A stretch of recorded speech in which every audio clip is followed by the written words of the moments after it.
said that we were going to get wiped out, Florida Dems. Yeah. And, yeah, I'm prophetic. We're live. We are live. No, I see the thing.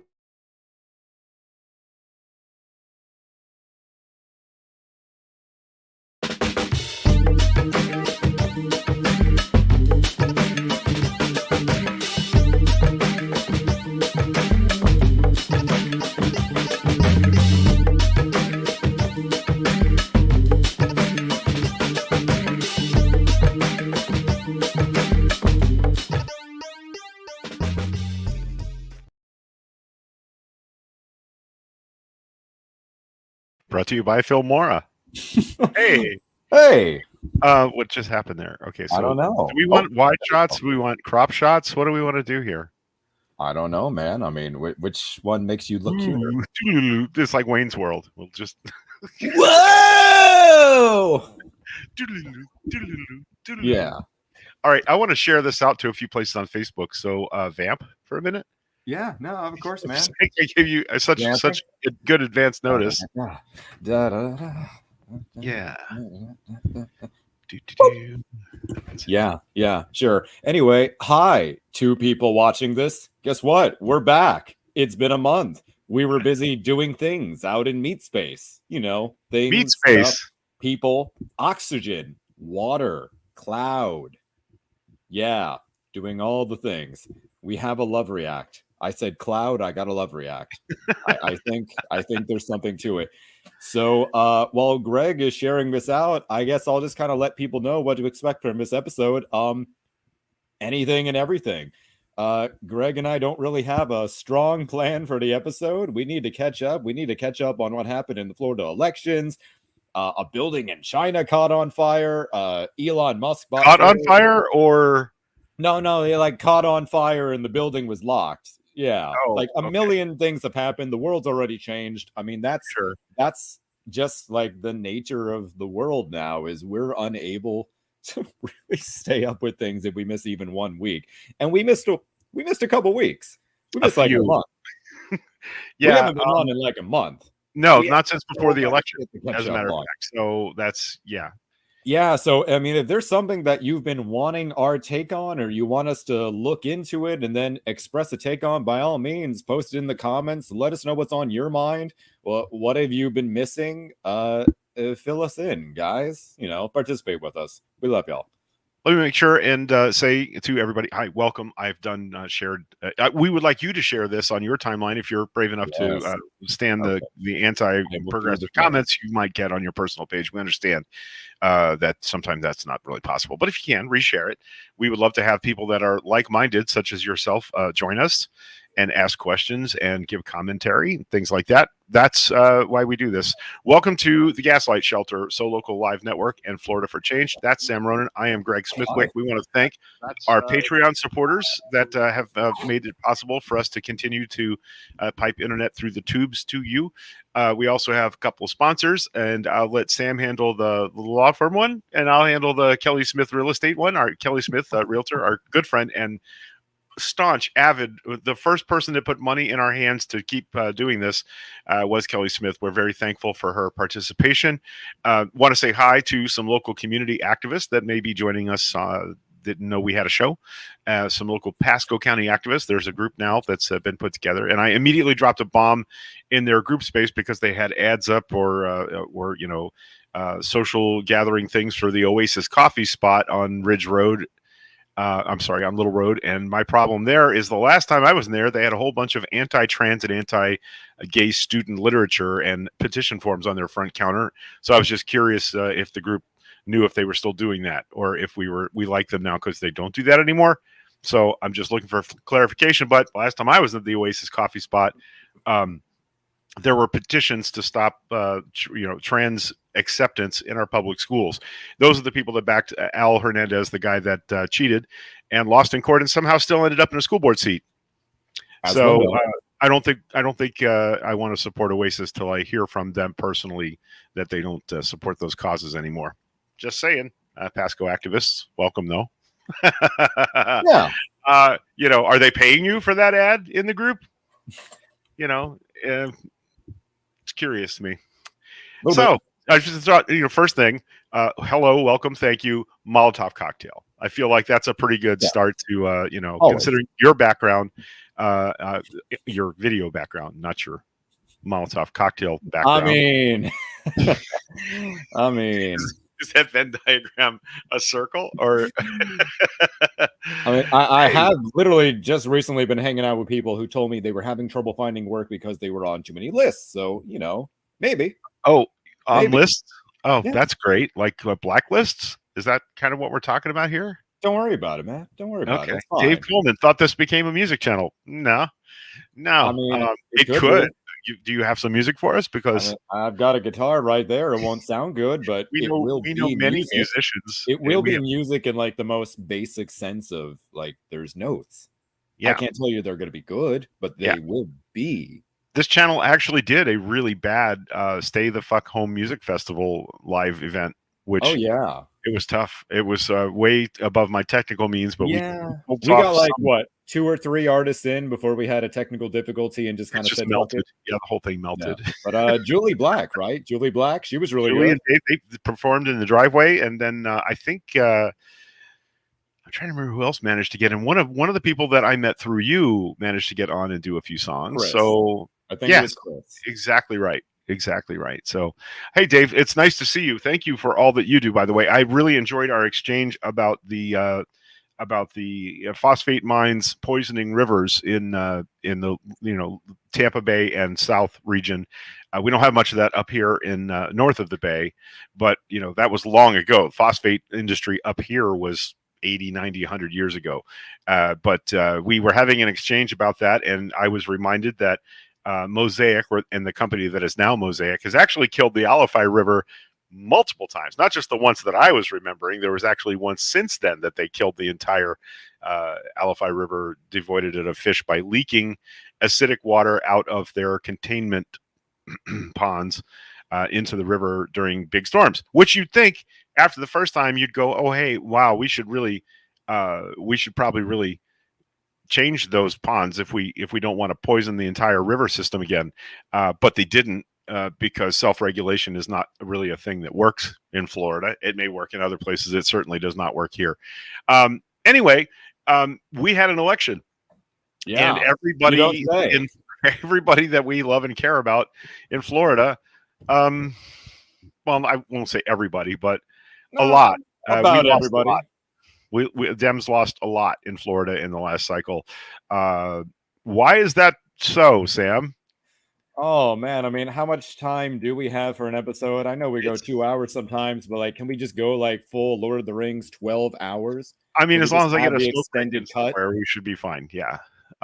So something that I saw recently that I did not know, and it seems to me like it was Michelle Rayner maybe that posted this.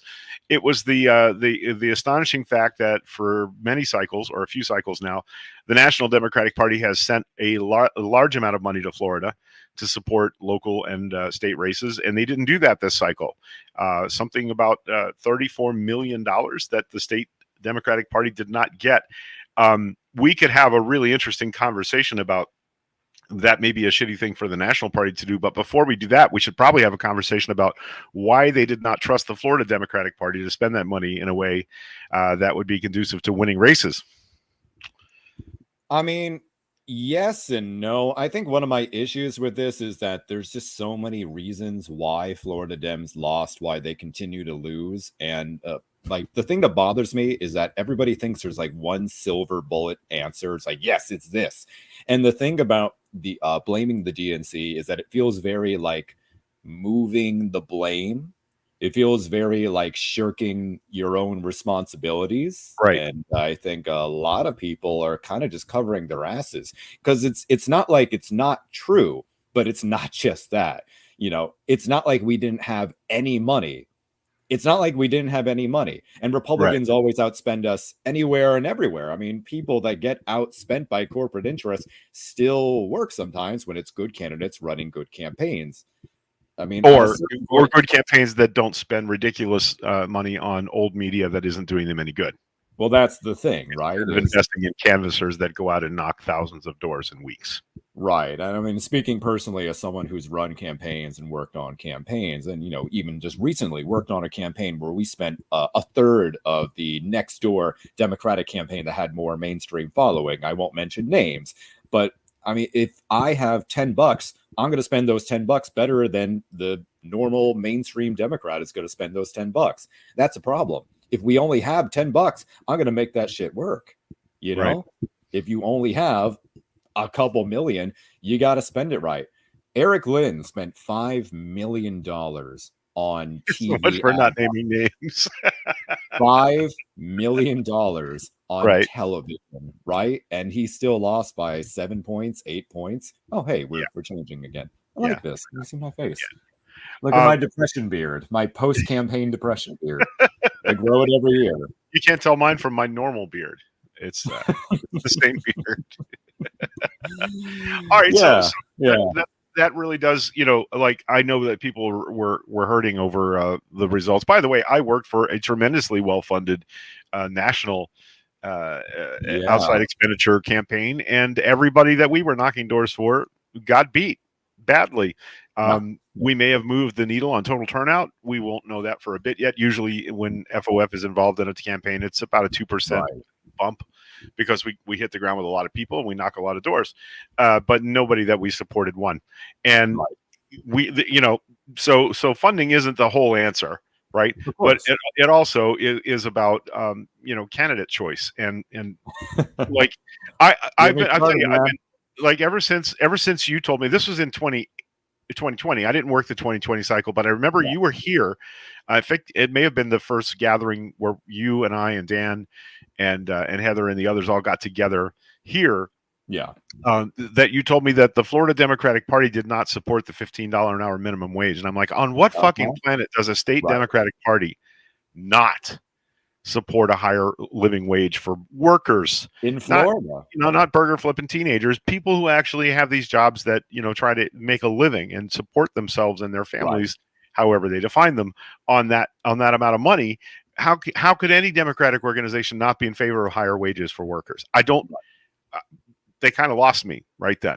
Well, that goes into another thing that I always see Florida Dems try to blame their losses on, which is, the Cubans, right? They always blame it on the Cubans and their methodology to trying to get the Cubans to stop voting against them, which fails a little bit worse every single cycle, is to go so far away from progressive policies that people actually want, things that are actually popular, that they end up being diet Republicans. And, to quote a very nice man that I had a phone call with in 2018 while working on the Amanda Murphy campaign for state Senate, why would I vote for the diet version when I can have the full fat version? To which I had to be like, yeah, dude, I get it. Why would you? Why would anyone? Here's, fun fact. I know Amanda pretty well. I like her a lot, but she really ran as a centrist and did not therefore motivate anybody left of center to come out and support her. We had the same problem up here in Pasco with Barry Horvath when he ran for county commission as a Democrat. Well,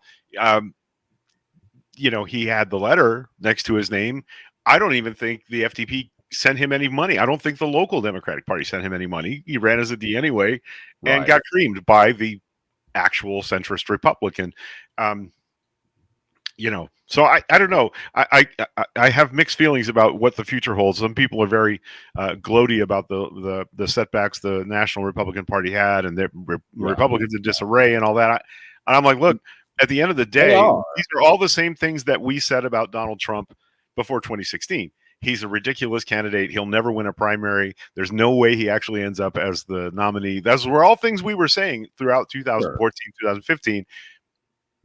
And he won. So those of you who are like convinced that they're done forever now, don't fall for that bullshit.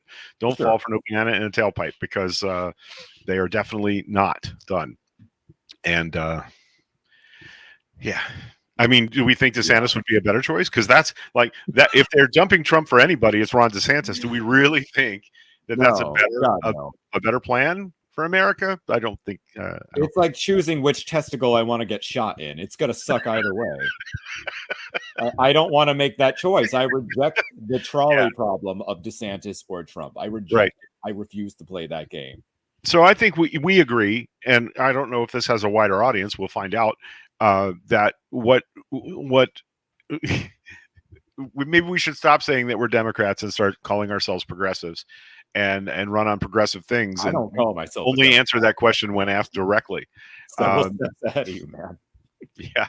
Well, I know this is where I'm getting it from. And, Yeah. and I don't want to talk about what that conversation was about just yet. But we will be talking about that soon. Sure. But the point is that looking towards 2024, holy crap.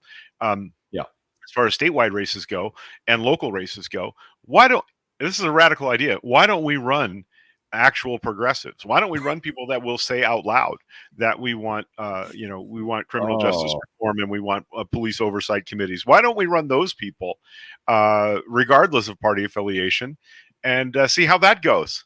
Because running to the middle hasn't done us any favors in the state. It doesn't work. It doesn't motivate anybody who isn't already voting.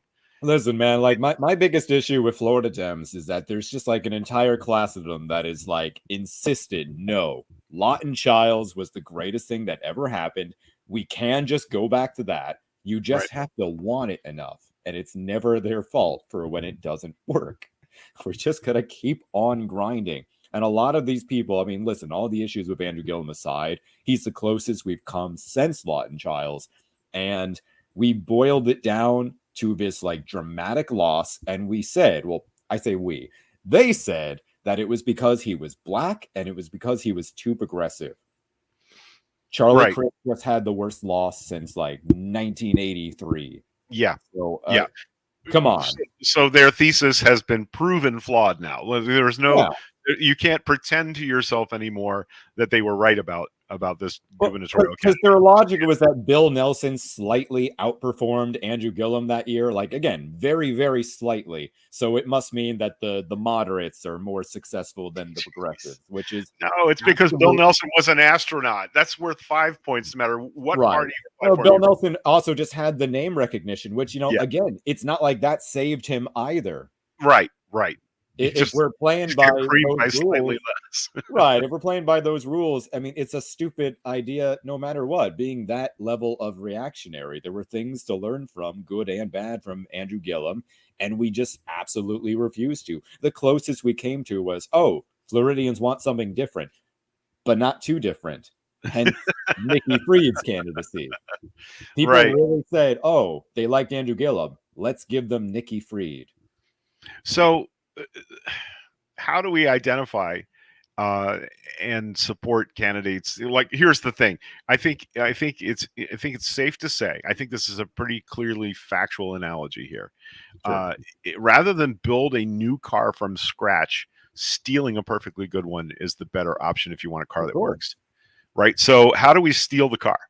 How do we get candidates on the ballot that are truly progressive and exciting and charismatic and can win? I mean, this isn't rocket science. That's the most frustrating thing. You think of three of the most exciting people. I mean, no matter what issues people may have with them, you've got Anna Eskamani, you've got Richie Floyd, you've got Maxwell Frost. What do they all have in common? They are diverse. They are all under 35 and under 30 with some of them. Max is like 25, I think. And they're all activists. They're all activist organizers that went out in the community and knew how to do community organizing because that's what they were. That's what they did. They didn't have to be, let me fix. Oh, you muted yourself, or I muted you. Something happened. Oh. This is a very professional show. This is why there's only one control panel in a radio booth. Right. As I was saying, I mean, the trick is you find the people that already know how to do the fucking thing, frankly. And there's so many people in great organizations like Restorative Justice Coalition, Dream Defenders, even Florida Rising, and they're just sitting around and they're working for other candidates that Democrats are choosing. And we've seen time and time again, the Democratic Party is not good at identifying talent. It's not good at nurturing talent. Think about all of the whispers and rumors of backdoor dealings that kept Anna Eskamani from running for something a little more advanced than her own seat. And credit to her for having patience, having grace, and wanting to finish out, the full length of the terms that she can serve in that seat. She's an amazing state rep. But, I mean, we had people that probably could have started leveling up, or we could have started leveling up people below them to take their seats.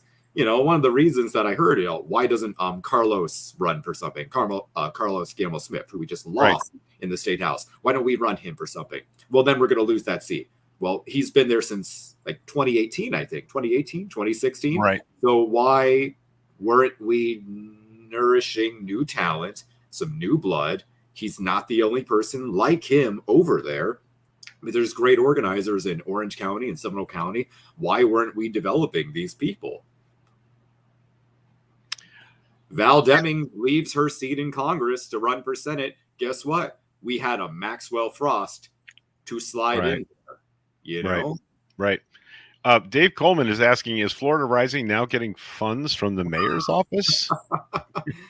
I'm not going to touch that one, especially as technically the person who runs a rival organization of Florida Rising. Hi, Florida Rising. I can dig into it. And get back That's to an interesting question. It is an interesting question. It is definitely an interesting question. That is something I think a little better suited for, say, Justin Garcia, Creative Loafing, which y'all probably know, but if you don't, I mean, he's the man. He's the guy. So, speaking of Val Demings, I saw a tweet today that she's mentioned her as a possible candidate to take over the FBI instead of Christopher Wray. Yeah, that's another reason I didn't like her. The fact that she could be that person is why I didn't like her. Yeah, that's an interesting. You want to? She doesn't have any federal law enforcement problem, man. She has city. 2020, we were out there having an uprising, essentially an uprising, as our good friend Diana Shanks puts it, against the police, against the police state, against the criminal justice system. And the immediate move that Florida Dems made was to put Manny Diaz in charge of the state party. Manny Diaz was the former mayor of Miami who oversaw the creation of the Miami model, which is a model of police brutality. It is a method of suppressing peaceful protests using excessive state violence. Like, that was strike one. Strike two was putting a police chief as our candidate for Senate, which, man, if I can just rant for a second, I told everyone, I told people on her staff last year, I said, I understand where you're coming from. I understand what you're thinking. But if you go too hard on her having been a cop, all they're going to do is run an ad the next day of actual cops saying, no, we hate her. We think she's a communist. And they said, nah. They would never do that. They would never do that. Thin blue line. They wouldn't turn on her like that. Right. So anyway, if you remember earlier this year, we got the first ad with the badass hard rock down, she's the top cop. And Val struts out like, yeah, I'm the coppiest cop who ever copped. I'm the most cop who ever copped. Yeah. And then the next day, like clockwork, Marco Rubio had an ad. He wasn't even in it. It was every single Florida sheriff. And they're just, I'm an actual cop. I don't like Val Demings. Maybe she wasn't a cop. That's all it takes. She's a communist. And that's all it took. It was we're a society that fetishizes police no matter what. But not no matter what, because if it was no matter what, that's where I'm going with that. Was we went from support all police to that cop is a communist. Right. Because why? Right. Because he's black, right? Right. And well, by the way, they didn't learn any lessons from that, because we went to an event down there. What's the name of that park in Tampa we went to? I don't remember where we all met up that day. Anyway, it's Gaslight Park. Gaslight Park. I'm not making this up. Gaslight Park is right next to Tampa PD HQ. Yeah. And her bus was there, and it's a big tour bus, and it's what was the big image down the side? Val riding a police Harley. So they didn't learn any lessons from the God, every other word from Kathy Castor and everyone else there. The chief Val. Yep. Not I mean, chief. Decisions were made. Yeah. Advice was ignored. And that's where that went. So that was choice. Charlie Crist, though, much better choice. Yes. No, not really. Listen, I mean, I thought he did a better job overall as a candidate, but it was always gonna still be Charlie Crist, and no matter what you do, it's still just Charlie Crist. there didn't seem to be any passion or enthusiasm there. How could there be? How Right. could there be? And What it was could he be excited about in a progressive platform? It was so nakedly, transparently an attempt to try to like have the Joe Biden effect, to the point where they literally said to Politico last year, we're trying to have the Joe Biden effect. And it doesn't matter at a certain point, and I think that people misunderstood this. It doesn't matter if he's popular with the locals where he served as a congressman, and he was. They liked him. He was fine as a congressman. It doesn't matter if he's a good guy. It doesn't matter if the changing of parties is an organic process. And for the record, I actually think it has been, and that the flip-flopping has been way overstated. Being a moderate Republican. Think he had a come to Jesus moment about No, I think being a moderate Republican is simply not that different from being a moderate Democrat, and we overstate that shit. Like, okay, he's still, I got you. Still conservative. He changed on like 2 social issues. At the end of the day, it's still Charlie Crist, and the common perception of him has been locked in since like 2010. Right. Recognition is not automatically good. It just isn't. And Ron had more name rec anyway. You have to excite people or they're just not going to come out. And fear, the notion of I'm not that guy, I've seen it work maybe once in my life. It was Joe Biden. And Ron just has not had the time and the scope and the means to be portrayed successfully as this evil, we have to stop him despot the way that Trump was. And that's why it failed. Explain to me the Biden effect. So the notion was that Ron is this awful, awful man that's destroying our state, and he's so mean, he's such a bully, and he's so despicable, and everyone's hurting, and everybody feels that we're hurting, and everyone just wants a nice return to decency, civility, normalcy. They want a nice, safe, a well-established figure who's done the job before. Now, this ignores... But isn't afraid to punch somebody, because Joe obviously has played that card a few times, too. Right. But Joe Biden didn't win Florida. Right. Joe Biden didn't win Florida. And I said that, and they said, well, no, it's been a couple of years now. And I said, yeah, but... What's gotten better? What? Well, listen, I mean, not to, trump myself up, but I did an interview with ABC Action News a couple months back where I basically sounded the alarm and said, hey, guys, we're going to lose everything if we don't do X, Y, and Z. And one of the things that we talked about was how I felt that Democrats in Florida had gotten outmaneuvered with like Don't Say Gay, Stop Woke, all of these bills. Stop Woke was one of those bills where a lot of people on the left or, liberals were making fun of it and going, oh, what a stupid name, what a ridiculous name. And I said, yeah, it tells you exactly what it is. Nobody has to read it. That's great communication. None of his people need to read it or ask any follow-up questions. They think about what that bill is. It stops woke. What is woke? You already know.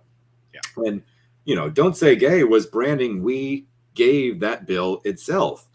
And I just don't think that it was clear enough communication to a large swath of undecided folks who aren't really following the news. They don't see Ron DeSantis as a dictator. Maybe they would see him as an asshole, and maybe they were reachable. Maybe they had a dead grandma, or they saw a dead manatee. I mean, the rents have gone up. They know things suck, but we just allowed ourselves to get spun around from issue to issue to issue, which Ron is, frankly, he and his team were very good at.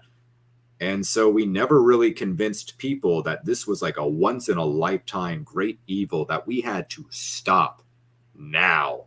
And I think that we didn't really get that energy until the very last minute. Charlie had some really good digs at the debate they had, the one debate they had. Yeah. Which was smart.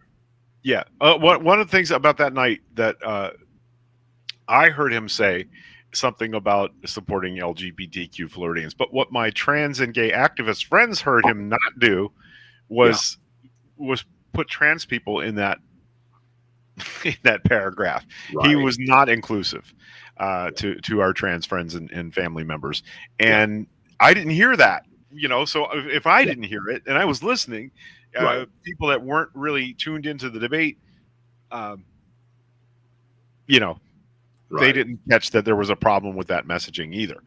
And again, if we're gonna turn out look what's happening in Georgia this weekend. Why are all those young voters turning out for a runoff election? And they are turning out in record numbers in Georgia. It's very clear that I think I saw this morning that the only demographics outperforming 18 to 28 voters is 60 to 64 and 65 to 69. So they're canceling more than canceling out the elderly conservative vote right now today in Georgia. That's happening. Right? Why? So if we're going to do that in Florida, we have to have candidates that excite the people that will get out on that weekend and vote. Right. And for Raphael Warnock, those are young voters. And because he's talking about reproductive issues and acceptance of like loudly announcing his support for gay and trans issues. He's doing that. Progressive. Yeah. He's progressive and not in a loud way. He's very subtle about it. Yeah. I mean, and I know, like, sometimes within the leftward leaning community, there's some hostility towards the 60s civil rights movement, but it starts at the church that Raphael Warnock was the pastor of. Right. And so there is a long history of them supporting causes that aren't necessarily self-serving. Right. It wasn't just about racial justice in the civil rights movement. It wasn't just about that. That led us into the path that reproductive freedom and the freedom to love who you want to love and marry who you want to marry. Those are all connected fights, and Raphael Warnock is getting that message out in a way that Florida Dems have completely failed at in the last two cycles. He's America's most popular senator, but he's been for like the last year or so. I mean, that's crazy. He's just a well-liked guy. And that does a lot given what state he's in. Right. He's a well-liked guy. He's popular. He supports popular policies. It's just, again, it's not rocket science, but it's more than just having a good candidate. It's the fact that so much work was done, not exclusively by Stacey Abrams, although she enjoys taking that credit, but by a broad coalition of predominantly Black femmes who laid down infrastructure because it was not there in the Georgia Democratic Party. It just was not there. And they had to bypass all of the tricks that Republicans use. They had to go directly and do voter contact. They had to perform voter literacy drives because it's not just about registering people. You have to make sure they know how to vote, where to vote, when to vote, etc. Yep. And time spent on ballot curing is time not spent on on other things, right? So we get the ballots right when we get them there the first time. We have less to do, right? Yeah. Right. Because in Florida, that's just one of the things that we don't talk enough about is that one of the insurmountable challenges is not just having good candidates and trying to figure out what our messaging is like. It's the fact that it's really hard for people to vote. It's hard for people to vote. It's hard to vote in Florida. It just is. Yep. And anyone that says otherwise is a liar, is deceptive, and frankly is out of touch with working class people and probably why we're losing. And we're likely to see more restrictions put in place the longer we go with letting the Florida legislature have a supermajority that wants less people to vote. We're much more likely to see more intrusive, more disgusting practices in voter suppression. Like in Georgia, you can't take voters who are waiting in line water. They made that illegal because they don't want people waiting 5 hours and 6 hours to vote. They want them to get discouraged and go the fuck home. And we're going to see, like, if you think things are okay in Florida, you're wrong, because the longer we go with the supermajority in the state legislature and one state legislature and state legislators that are willing to do whatever the governor wants them to do, guess what? We're going to see more and worse gerrymandering, more and worse election fixing, more election police arresting people for trying to vote even though they were told they could vote. That's going to be a thing. Yeah, no, absolutely. It's going to get worse as we go on. It has gotten worse. We passed bills just this year that made the entire process much worse, made it much harder to register people to vote, dictate how we could even talk to people as we're registering them to vote. I did that. It was a nightmare. And, a lot of people that I met had been so used to voting by mail, and that used to be an automatic thing. You did it one time and you were basically set, and it just kind of kept on coming every single cycle. That's changed. And, it's not like everyone's supervisor of elections mails them something and says, hey, this isn't a thing anymore. You got to do it again. If nobody tells you that, how are you supposed to know? Right. If nobody tells you you've been purged from the voter rolls, if nobody tells you that's even a thing that can happen, why would you even bother to look it up? And if you do look it up, what if you don't know where to look? And know? yeah, and we have a reasonably sane Republican supervisor of elections up here in Pasco County. Yeah. And I worry that he's going to get sick or decide not to run again all the time, because who the Republicans are going to run to replace him is not going to be somebody that is going to be as fair-minded as Brian Corley. I'm pretty sure. Be really shocked if they ran somebody, that was just like Brian Corley. Yeah. So what else we want to talk about? Oh God, I mean, so much has happened. You want to talk about Twitter? You want to talk about Kanye and Trump and Nick Fuentes, the rise of anti-Semitism, China's in tatters, the Ukraine war is still going on, but the Ukraine war is going pretty well. Not yeah, but I mean, they are. Russia is targeting a lot of their energy sector, and people are starting to freeze out, and we don't know how this phase of the war is going to end. That's true. That's war. That's why you don't start them, because it's very hard to stop them. Who started the war again? Remind me. Didn't that happen when Russia decided they wanted the Ukraine in 2012, 2014? No, see, it was actually NATO's fault, because Russia has never done anything wrong in their life. Oh, yeah. Yes. Don't ask them how the country got to be that big. It wasn't imperialism. They asked nicely. That's very, very nicely. With guns over like 3 different regimes. What's funny is, as much as I've been a student of World War II history, things like the Holodomor sort of escaped my scrutiny until recently. That in the past, the Russians decided the Ukrainians were getting too uppity and basically starved millions of them to death on purpose. I mean, that's what you do, right? This is what you do. Yeah. Yeah. Food. Not everybody gets it. Right. Right. Well, I'll tell you one thing that is still kind of on the topic that we were on that I would love to talk about. Sure. We have municipal elections coming up. We got some exciting news going on in your neck of the woods over in Pasco. We got hella exciting news over in my neck of the woods in the Tampa municipal elections.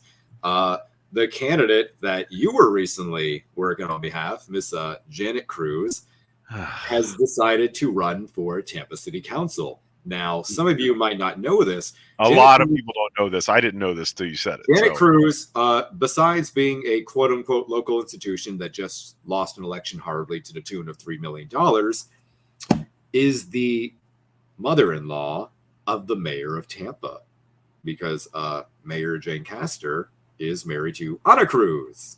So, earlier this year, we had a vacancy on the city council, and the mayor appointed someone named Lynn Hertak. And Lynn, to her credit, has been an absolute joy for local activists to work with. She has been on our side in terms of supporting healthcare expansion, in terms of trying to enshrine protection for reproductive justice in the city of Tampa. She has been on our side in trying to curtail police oversight and trying to give civilians more control. And the creation of a citizen oversight committee that actually their opinion is welcomed and required. So even though Jane herself appointed this person, appointed Lynn Hertak to the city council, she is now very nakedly and transparently trying to boot her because she's an annoyance, frankly, and won't get with the system, and put in her own mother-in-law, which somehow not illegal, but say it out loud. It sounds fucking weird. The mayor of Tampa's mother-in-law is going to run for a seat that is currently held by somebody that's in favor of challenging police authority and holding the city responsible. Correct. And she's pro-police. She's already been endorsed by the police union. So we very clearly have our Republican-supported candidate on the city council. And unfortunately, she's also one of the most entrenched corporate Democrats in recent memory in Florida Democratic history. So it's very possible that's going to be a difficult race, even though, again, we have a qualified, very successful person on the city council, a Democrat, someone literally appointed by the mayor. And now we got to kick Janet Cruz's ass. So when is that election? It's going to be in March, believe March 3rd. Don't quote me. I'm looking it up. Why don't you tell the audience about the Newport Richey election? Sure. Yeah, we have a candidate in the race for Newport Richey mayor. Now, I want to say very clearly that I may have met this person a time or two. I really don't know much about their politics or where they are. I know she is a pretty outspoken member of the Newport Richey community. Her name is Kate Connolly. She ran for something else recently, and I can't put my finger on what it was. She ran for city council. She ran for city council at the same time as our good friend Rachel. Oh, okay. Yeah. So local activists that I support and talk to regularly are favoring this person. So she is going to come and be on our show. This is a glowing endorsement for me before she comes on the show. But frankly, that's why I do it this way, because I've had people on the show before that have been very disappointing as candidates. So we're going to welcome Kate Connolly onto the show on the 12th of December. That's plenty of time. Our election here, I believe, is in March or April. I think it's April here, the city council race, city council mayor race. Mayor Rob Marlowe, a nominal Democrat who I have supported in the past, really showed his true colors to us in this last 2 years of police fetishizing in the city of Newport Richey, which has led to millions of dollars in civil lawsuits against the city. So city taxpayers, I guess he's going to go out with a bang and cost you all millions of dollars because the police department did some pretty crappy and abusive things to local residents and citizens. So we're hoping that Kate Connolly is maybe a new birth of freedom in our Newport Richey politics. And funny enough, up here, Port Richey is always the gang that couldn't vote straight, right? Port Richey has always been the corrupt, stupid town, and Newport Richey has run pretty smoothly over time. But that seems to be coming to a same kind of weird ending as it is in lots of other places. And I'm disappointed in Rob Marlowe, and he's unfriended me and never said a word to me since I spoke out and said that he was wrong to attack our friend Rachel for standing up as a civil rights observer in that protest, telling her she sided with the wrong side. Well, does that mean that the right side, Mayor Marlowe, your last minutes as mayor, was the side that had a prayer meeting with the Proud Boys in the parking lot of the Wing House? Because that's what happened. That was your team. And those are the people that were at the Capitol on January 6th attacking democracy at its very root. So I'm thinking good riddance. Yeah. Well, what's funny about that is I actually looked on Facebook when Kate announced, and at the very bottom of her post, Rob endorses her. Yeah. Which is, I don't think, a bad thing about Kate at all. She can't control that. That's not a thing that she can control. It is. I guess it's telling that the person that there's a Nixonian term for this that I just don't want to use in connection to this race yet. Sure. Well, I mean, the good news for you and I is that there actually already is a new mayor, and it's Marlo Jones, and he's been the mayor, and you just forgot about the election, and it happened. It's fine. Sure. Yeah. Okay. Yeah. Why are you talking in that condescending tone? Like I'm just making stuff up. I'm just trying to gaslight you, man. Greg, are you implying that I am trying to gaslight the city of Newport Richey? Are you implying that I'm trying to gaslight a city of people into thinking? Well, they have a separate election for all the illegal aliens that are allowed to vote, and apparently they overwhelmingly voted for Mono. So, wow, really, yeah. That's one of those things that the Republicans are afraid of that isn't actually happening, like, the war on Christmas. Just doubling back around, the Tampa municipal election is actually March 7th. Okay. March 7th. Good to know. Oh, Good to know. And like I said, we'll have Kate on. And to be fair, anybody that's running for mayor of Newport Richey that wants to come on and talk to us, we'll have them on. But what you'll probably notice is they won't. I mean, I don't know why certain kinds of people would want to. So I would tell you, the only one of them of the Republicans that have ever run for office up here that were ever brave enough to come be on my show, Amber Mariano. Oh, and I can't decide if it's because she's brave or because she's dumber than a box of hammers. I don't know which is the right answer. She's dumber than a box of hammers, Greg. I watched that episode. Well, if you're watching and you don't remember this episode, you got to go dig it up. It's priceless because there is a moment where Greg is hammering her about the houselessness crisis, and she starts talking about building more prisons. And her handler, you can see, is just like, no, hey, cut it out. Like spray bottle. And Greg's like, no, let's talk about this. What do you mean? Build more prisons to put the homeless in? Yep, she pivoted from my question about what can a state legislature do to help us solve our embarrassing Pasco County homelessness problem, and she pivoted right to building a new jail. Slimy, corrupt, saying the quiet part out loud. Right. And frankly, the behavior that we've seen from our sheriff's office up here has been that's their solution, is arrest our way out of homelessness. That's their plan. If they have any plan at all, that's what it is. They won't say that, and they won't admit to following around activists who are feeding people in the woods, but they do. They do send deputies out to surveil people that serve the homeless in the name of keeping them safe. What they're actually doing is making maps of how many people live at each place. So when they later go raid those homeless camps and put people to flight, they have good intel to do so. So don't forget, this is the sheriff that implemented the intelligence policing thing that led to them following kids home from school or it's after still they a thing. quit school. It still happens. You would think that the fiscally conservative crowd, I mean, like, you would think, again, like, I am more than aware that these people don't give a shit about hypocrisy. But you would think that fiscally conservative people would be bothered to find out that's where your tax money goes to. They're doing that shit. They're just bothering the houseless. How I know that the whole thing about fiscal responsibility is a lie is because we can prove that taking people off the streets and housing them is cheaper for the taxpayers than leaving them on the street. We can prove it, and we have shown them the math, and they still tell us that they can't do that. Because there's that strain of American. It's not about saving money. It's about boner for punishment and the notion of punishment and good and evil and egregious sins, and you just have to. You must have done something. That's what anytime somebody comes out and does what we would call homeless tourism, where they go out with a group that's serving to learn about the homeless and to see what's happening out there. The first thing they want to know, and the first thing homeless people expect to have to deliver to them, like a trained SEAL, is how did you become homeless? Right. That's what they want to know, and that's because that's because what they want to do is go, that's where you fucked up right there when you did crack that time. Like they want to find a moment where you put yourself in a position to be steamrollered by an economy that was never designed to save your life or help you into the street. And I've talked to dozens and dozens of homeless people. I know what their stories are, and I will tell anybody that'll stand still. That's the least important question you can ask that person. The most important question you could ask that person is, do you want somewhere to stay? Do you want us to get you some housing? That's the important question.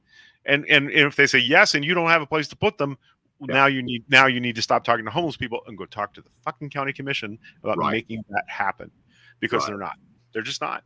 Well, I mean, again, we talk about fiscal responsibility, and we know factually that when we means test the ways that we help people, homeless shelters, programs to access free food, free housing, we spend more money trying to make sure if people deserve it or not. It is literally cheaper to just help people, and it gives them more of a chance to actually get better. A lesson we absolutely learned with the drug testing welfare recipients fiasco, where we spent millions and millions of dollars to catch 8 people who may or may not. Here's the other thing about that. Marijuana is fat soluble, meaning it's in your system for 30 days. So that doesn't mean that you spent your food stamp money on drugs, or certainly not on dangerous drugs. It just means somebody handed you a joint and you got some relief. That's a huge crime, right? And they caught 8 people statewide. Right. Yeah. Whose wife had an ownership interest in the company that did the testing? Rick Scott's wife. Yeah. So that's the thing. There's a lot wrong, man. We got a lot of work to do. We got a lot of work to do. I know that some of us thought after, like we did after Obama was elected, that after Joe was elected, things would be okay. Guess what? They're not ever going to be. We're going to be in a war forever. It's like saying, "Oh, we won the Battle of Midway. World War II's over now." No, there was a shitload of nasty stuff that happened after Midway, which we won. So that's the thing, right? We are going to be in a constant fight, because the other side is never going to give up on taking away your rights, on making your life more difficult. And I don't think I don't think they set out to go, who really needs to be punished? Sam Ronan. Maybe you have a case for that, but I think that we mistake these ebbs and flows as victory. And if going back and listening to Woody Guthrie songs from the 20s and 30s has taught me anything, it's that no, we're in the same fucking fight 100 years later, and we're going to be in the same fight for the rest of our lives. Right. So we might as well, get to slinging and get to doing community activism and supporting people who need our support. Right. I mean, that's the thing is the notion that anyone thinks that there's just like one great fight and then they all get to go home. Like, we're probably, none of us, you, me, my kids, we're not going to be able to just go home in our lifetimes. Nope. Evil doesn't sleep. It doesn't take a break. It just adapts. And another local example that, or not local, another recent example that is the documentary and now the movie coming out about the Janes, about the group in Chicago that provided abortions for women who needed abortions when it was illegal before Roe v. Wade. Guess what? They're in their 70s now and 80s, those women, and they're getting time on television. Guess why? Because their fight is relevant again. 50, 60 years later, we're going to have the same fight all over again. We're going to have little organizations have to spring up and provide emergency health care for women who are going to die without intervention. And they're going to do that. And they're going to risk their lives and break the law and get arrested and go to prison while we fight out what bullshit that is and work to codify Roe and pass Roe v. Wade 2 and, get that back. But it may take us 15, 20 years to accomplish that. We're going to be in these fights for the rest of our lives. That's my pep talk for today. Well, I mean, if I can make it slightly more positive, and I don't more think peppy, a little more peppy, yeah. I'd like to. I can't believe I'm saying this as a grown-ass man who has sex and pays rent and stuff. I want to quote from the latest Star Wars show, Andor, because there's a quote that I think is relevant. I think you know what I'm talking. Actually, you might not. You haven't finished the show yet, have you? Nope. But as long, it's not a spoiler. That's fine. Doesn't matter. I'm going to watch it anyway. So okay. So keeping in mind, this is talking about Star Wars, but let's just imagine for a minute that we're not talking about empires. We're just talking about the enemy in general, the right wing. And it goes, there will be times when the struggle seems impossible. I know this already. Alone, unsure, dwarfed by the scale of the enemy. Remember this. Freedom is a pure idea. It occurs spontaneously and without instruction. Random acts of insurrection are occurring constantly throughout the country. There are whole armies, battalions that have no idea that they've already enlisted in a cause. Remember that the frontier of the rebellion is everywhere, and even the smallest act of insurrection pushes our lines forward. And then remember this. The need for control is so desperate because it is unnatural. Tyranny requires constant effort. It breaks. It leaks. Authority is brittle. Oppression is the mask of fear. Remember that and know this. The day will come when all these skirmishes and battles, these moments of this defiance will have flooded the banks of fascism's authority, and then there will be one too many. One single thing will eventually break the siege. Remember this and try.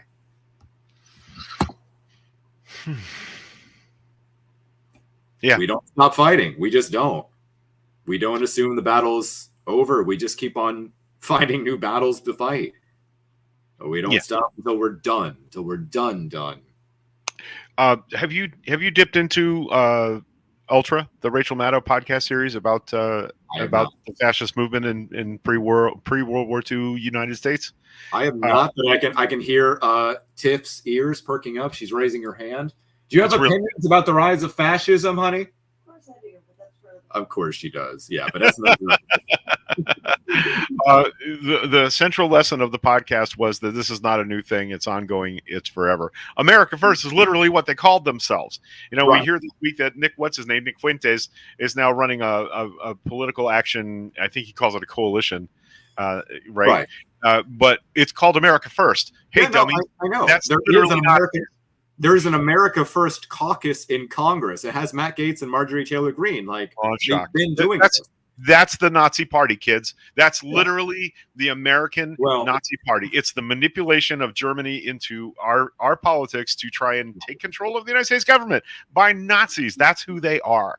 They did not name themselves that by accident. I'm 100% sure Marjorie Taylor Greene doesn't know fuck about this, but I'll bet you Nick Fuentes does, right? Okay. And naming it that harkens back to that sedition trial and those people that literally tried to blow shit up and take over the United States government in the 30s. And they were very nearly successful. And we didn't know that until Germany lost the war. And we went over there and dug through their files and found out how many millions and billions of dollars they had sent to senators and congressmen here in the United States to do that work. Oh, I mean, you want to talk about not finishing the fight. Man. Right. And the guy that went there and dug all that out was fired from the Justice Department because he was going to release it publicly. They were not. Truman buried it, and I'm a bit of a Truman apologist.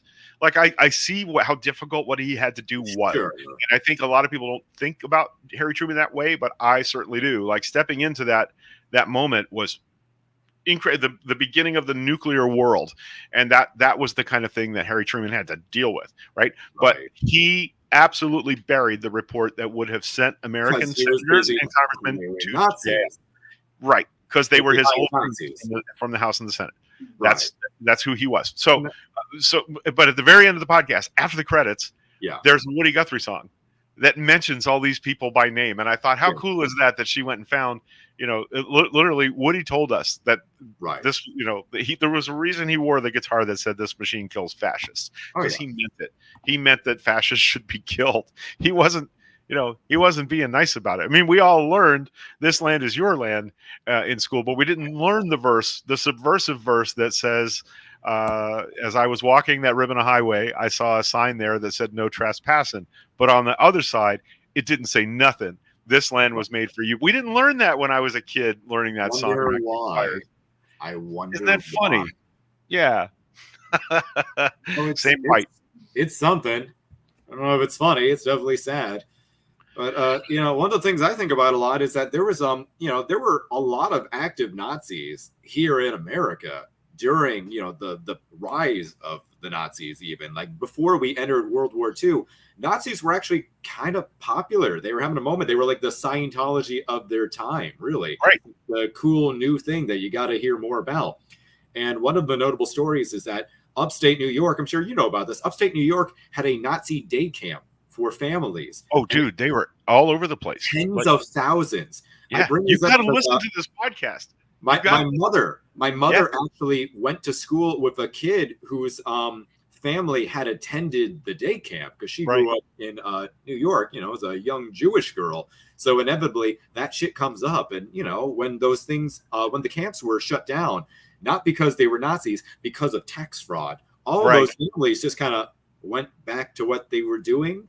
They weren't Nazified. They just went back to what they were doing. We're talking about like 40,000 people. Yeah. We're talking about children that are now old enough to be your Mitch McConnells and your Lindsey Grahams. They are in the highest levels of government. They own stores. They build roads. They design buildings. Like everything that we hate is because of this, because we didn't take that shit seriously. Yeah. Well, some did, right? And some took action. And like this is, aside from the podcast, Rachel has done a couple of interviews about the podcast. And when she's asked by Chris Hayes and others, so what do we, what worked? Why were we able to stop them? What she says is we have to be anti-fascist. We have to actively infiltrate them. We have to report on them. We have to, we have to collect information. In the Bronx, people were putting posters up that said, if you've been attacked because of your Jewishness, please contact this number. And they would write down a report and send it to the local police and the federal authorities. A guy in California created literally an infiltration spy network of friends. And the 5 or 6 of them infiltrated all the groups in California doing that same thing. Day camps, towns named after Nazi leaders, like a whole bunch of craziness. It was widespread. But her point is that how we fight that is through civic and civil action. How we fight that so it doesn't have to come to a war is we actually ingrain ourselves in that fight, and we show that our communities will not tolerate that way of thinking and doing. So rather than threaten people, what we do is we report. We say it out loud. There were journalists and auto mechanics and housewives and and community activists and democracy advocates who did those things, who actually went out and did the work of keeping us from getting taken over by a fascist regime. And if that's what happened then, and that's what worked, that's what we need to be doing now. Well, I mean, that happened and it did work, but I tell you what else happened and worked is the Jewish mafia just went around and beat the shit out of Nazis. And if I can leap a little bit forward, if you talk to an old punk who was around in the 70s and the 80s and the 90s, Yeah. they all have a Nazis tried to invade the scene story. Yep. They all have a, we tried to just ignore them and not fuel the fire. Then they'll all tell you that didn't work. And eventually they just started pounding the shit out of them. Yep. I'm just saying, violence is a perfectly fine means sometimes. Right. But okay, speaking for myself as a self-imposed pacifist, Sure. I'm going to do as much as I can to keep us short of that moment. Oh yeah, no, and I think that is. I hope we don't get there, but I'm pretty sure we will. Yeah, no, I mean, people are so prone to the dichotomy of we either need to be pacifist or we need to beat the shit out of everyone all the time, always. And I'm like, can we not just be human beings? Can we not do a little bit of both? You know, there's that great Roger Ebert quote about pornography. I can't define it, but I know it when I see it. I know when I see it. If we have good critical thinking skills, if we have good communities that can hold us accountable and coordinate and talk together, we will know when it's time to denazify people and just band together, and we'll know when it's time to beat the shit out of Nazis. I agree. Yeah, we can do both. We can walk and chew bubble gum. I'm not at all conflicted about the difference between me not wanting to get there and applauding when other people punch Nazis. I'm okay with the conflict within myself over that. Right. As I tell you what, I feel like I wish people wouldn't break the law, but I always find it hilarious when somebody steals a police car. I cannot help it. It's the funniest thing. I watch those videos every time. Because cops are Nazis. Yeah, that's why it's funny, man. Yeah, I guess so. Call it like it is. Just call it like it is. I tell you what, though, you know who you never hear from anymore? Richard Spencer. That's true. That's true. Because he got the shit beat out of him. More than once. Yep. That's a thing. Right. All right. So let's do this again, like on a fairly regular basis. What do you think? I'm down. We had pretty good engagement. Yeah, the only thing that's on my schedule that is going to be problematic is, of course, a week from today, I'm going away for a couple of days. I'll be back on Thursday, Friday. So if you wanted to do a show later in the week, I'd be down for that. We could also always do a couple shows, or I can have a special guest co-host. You could do a show without me. I could do a show without you. Nice. Okay. But man, well, that means I'm going to have to drop you off some studio gear because I want you to be ready for this. So. Oh, do I not look and sound? No, you do, but am I not using a slightly busted up mic that a sound engineer friend gave me in 2017? We can set you up. I was thinking today. I have a duplicate mixer to the one that I use. I have a laptop that you're welcome to. So let's get you rocking and rolling so you can host. Let's get rocking and rolling, man. Yeah. Yep. Good things to come on the show. We are dedicating ourselves to taking this more seriously, more consistently. And we're sorry we haven't been doing that. That's on me. That's not on Sam. That's on me. I needed a little bit of a recuperation period after the sucks. So we're going to do that. We're going to bring it back loud and proud and strong, and we're going to get some local candidates on the air here for you in the next few weeks. So tune in for all of that. Sam, anything you want to say to close us out? Bigfoot is real. Bigfoot, Sasquatch is real. There it is. That's all we need to say. Love you guys. See you next week.